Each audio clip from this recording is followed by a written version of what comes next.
गोपाल प्रसाद रिमालको आमाको सपना कविता कक्षा 12 को पाठ्यवस्तु पनि हो। आमा त्यो आउँछ र हो बा त्यो आउँछ, त्यो बिहानको सूर्य झैं उज्यालो छर्दै आउँछ। त्यसको कम्मरमा झुन्डिएको शीत जस्तै टल्कने तिमी एक हतियार देख्नेछौ। त्यसैले ऊ अधर्मसित लड्नेछ।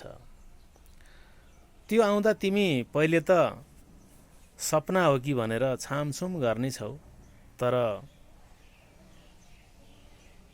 त्यो हिउँ र आगो भन्दा पनि बढ्ता छोइनी भएर आउँछ। हो र आमा? हो तिमी जन्मदा तिम्रो कलिलो अनुहारमा उसकै छाया देख्ने आशा गरेकी थिएँ। तिम्रो हिस्सी परेको हँसाइमा त्यसैको सुन्दर छवि, तिम्रो तोते बोलीमा त्यसैको मधुर ध्वनि। तर त्यो मिठो गीतले तिमीलाई आफ्नो बाँसुरी बनाएनछ। त्यो तिमी नै हौला भन्ने मेरो यौवनभरिको सपना थियो। जे होस् त्यो आउँछ।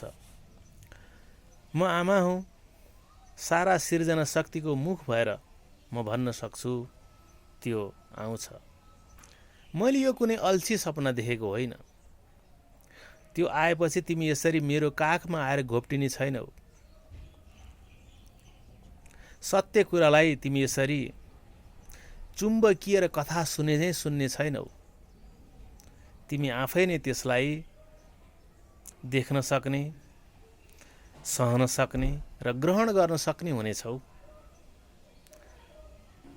मैले यसरी धैर्य दिनुको सट्टा तिमी संग्राममा जाँदा लाख सम्झाएर पनि नमान्ने आमाको मनलाई सान्त्वना दिँदै बिदा हुनेछौ।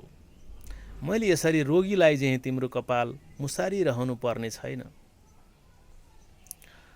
हेरौला त्यो हुरी भएर आउनेछ, तिमी पात भएर पछ्याउनेछौ।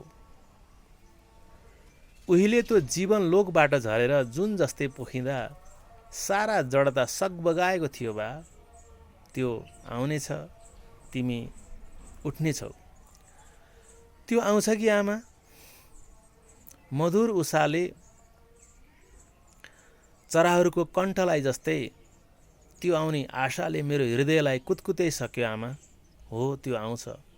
त्यो बिहानको सूर्य झैं उज्यालो छर्दै आउँछ। अब म उठेँ गएँ, तर त्यो तिमी नै हौला भन्ने मेरो यौवनभरिको सपना थियो। धन्यवाद।